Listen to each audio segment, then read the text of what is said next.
জয় গুরু। পরম প্রেমময় পরম দয়ালের চরণে শত সহস্র কোটি আভূমি প্রণাম জানাই এবং আপনাদের প্রতি প্রত্যেককে জানাই আন্তরিক জয়গুরু। আজ ষোড়শ অধ্যায়ের পরবর্তী অংশ সম্বন্ধে আলোচনা করব।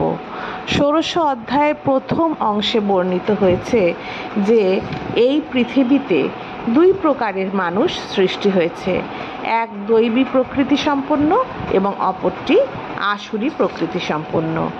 কিছু কিছু বৈশিষ্ট্য রয়েছে দৈবী প্রকৃতি সম্পন্ন মানুষের মধ্যে, যেমন দৈবী প্রকৃতি সম্পন্ন মানুষের মধ্যে আছে ভয় শূন্যতা, সাত্ত্বিক দান, অন্তঃকরণের পূর্ণ নির্মলতা, ইন্দ্রিয়াদি সংযম, ভগবান দেবতা গুরুজনাদির পূজা, বেদ শাস্ত্রাদি অধ্যয়ন অধ্যাপনা, ভগবানের নাম গুণকীর্তন করা, কায় মনোবাক্যে কাউকে কোনোভাবে কষ্ট না দেওয়া, প্রিয় ভাষণ দেওয়া, নিজের প্রতি এবং অপরাধকারীর প্রতিও কোনো রকম ক্রোধ না করা, সকল কর্মে কর্তৃত্ব অভিমান ত্যাগ করা ইত্যাদি ইত্যাদি।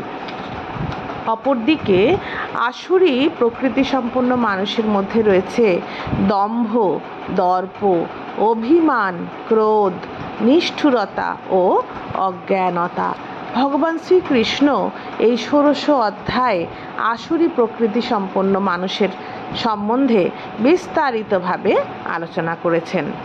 এই ষোড়শ অধ্যায়ে এই আসুরি প্রকৃতি সম্পন্ন মানুষেরা মৃত্যুকালেও অসংখ্য পার্থিব চিন্তায় ব্যাপৃত থাকে এবং বিষয় ভোগ করাটাকেই প্রকৃত জীবনের আনন্দ মনে করে। তারা অসংখ্য আশাপাশে অর্থাৎ কামনার জালে আবদ্ধ থাকে এবং কাম ও ক্রোধের অধীন হয়ে বিষয় ভোগের জন্য অসৎ উপায়ে অর্থ সংগ্রহে রত হয়।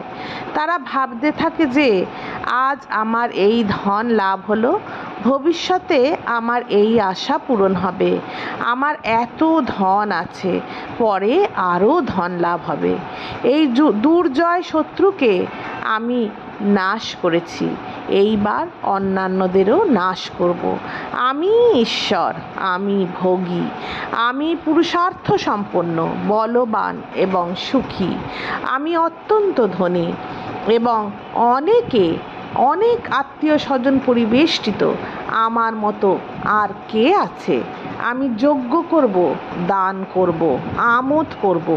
এই প্রকার অজ্ঞ মোহগ্রস্ত এবং নানাভাবে বিভ্রান্ত চিত্ত মোহজাল সমাদৃত এবং বিষয় ভোগে অত্যধিক আসক্তি অসুরী প্রকৃতির ব্যক্তিগণ ভয়ানক অপবিত্র নরকে পতিত হয়। নিজেই নিজেকে শ্রেষ্ঠ মনে করে। সেই অহংকারী ব্যক্তি ধন, মান ও গর্বের সঙ্গে অবিধিপূর্বক নামমাত্র যজ্ঞের অনুষ্ঠান করে। অহংকার, বল, দর্প, কামনা ও ক্রোধের বশবর্তী এবং অপরের নিন্দাকারী এইরূপ ব্যক্তি নিজের এবং অপরের দেহে অন্তর্যামী রূপে অবস্থিত আমাকে দেশ করেন। আমাকে মানে শ্রীকৃষ্ণকে। তারা অহংকারে মত্ত থাকে, বল, দর্প, কামনা ও ক্রোধের বশবর্তী হয়ে অপরের নিন্দাকারী এইরূপ ব্যক্তি নিজের এবং অপরের দেহে অন্তর্যামী রূপে অবস্থিত আমাকে অর্থাৎ শ্রীকৃষ্ণকে। অন্তর্যামী রূপে আমাদের শরীরে আমাদের দেহে কে অবস্থান করছেন? স্বয়ং শ্রীকৃষ্ণ। তাকে দেশ করে অর্থাৎ তাকে হিংসা করে। সেই দেশপরায়ণ পাপাচারী ক্রূর নরাধমদের আমি এই সংসারে বারংবার আসুরি যোনিতে নিক্ষেপ করি। শ্রীকৃষ্ণ বললেন, এই দেশপরায়ণ পাপাচারী ক্রূর নরাধমদের আমি এই সংসারে বারবার আসুরি যোনিতে নিক্ষেপ করি। হে অর্জুন, সেই মূঢ় ব্যক্তিগণ আমাকে প্রাপ্ত না হয়ে জন্মে জন্মে আসুরি যোনি প্রাপ্ত হয় এবং ক্রমে তা থেকেও অত্যন্ত নিম্নগতি প্রাপ্ত হয় অর্থাৎ ঘোর নরকে পতিত হয়। এদের কি গতি হয় না, সেই মূঢ় ব্যক্তিগণ আমাকে অর্থাৎ শ্রীকৃষ্ণকে প্রাপ্ত না হয়ে জন্মে জন্মে আসুরি যোনি প্রাপ্ত হয় এবং ক্রমে তা থেকেও অত্যন্ত নিম্নগতি প্রাপ্ত হয়, অর্থাৎ ঘোর নরকে পতিত হয়।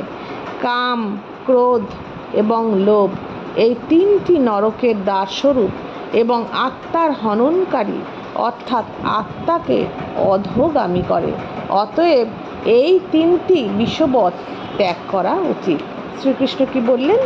কাম, ক্রোধ, লোভ এই তিনটি, কাম, ক্রোধ এবং লোভ এই তিনটি নরকের দ্বারস্বরূপ। এই তিনটি থাকলে আমরা নরকে যাই।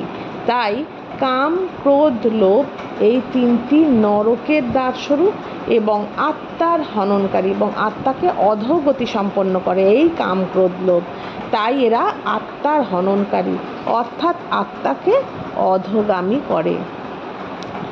অতএব এই তিনটি বিষবৎ ত্যাগ করা উচিত।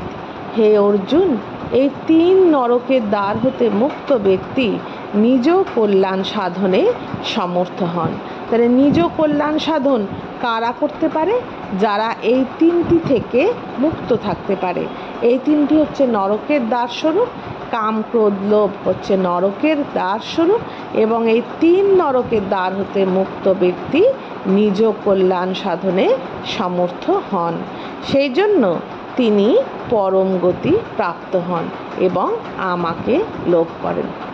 তার মানে কাম, ক্রোধ, লোভ এই তিনটি যদি আমরা পরিহার করতে পারি, পরিত্যাগ করতে পারি, তাহলেই আমাদের পরম গতি প্রাপ্ত হবে এবং আমরা স্বয়ং পুরুষোত্তমকে লাভ করতে পারব।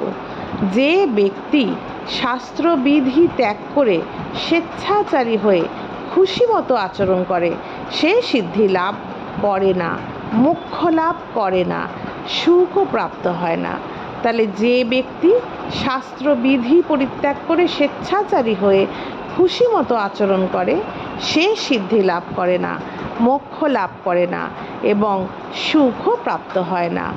কর্তব্য ও অকর্তব্য নির্ধারণে তোমার নিকট শাস্ত্রই প্রমাণ। তাহলে আমরা কি করে বুঝবো যে কোনটি আমার কর্তব্য এবং কোনটি আমার কর্তব্য নয়? সেই বিষয়ে শ্রীকৃষ্ণ অর্জুনকে বললেন, কর্তব্য ও অকর্তব্য নির্ধারণে তোমার নিকট শাস্ত্রই প্রমাণ। অতএব কর্তব্য অকর্তব্য নির্ধারণে তোমার শাস্ত্রবিধি জেনে কর্ম করা উচিত। তাহলে আমরা কিভাবে কর্ম করব? শাস্ত্রবিধি জেনে আমাদের কর্ম করা উচিত। ওং তৎসৎ।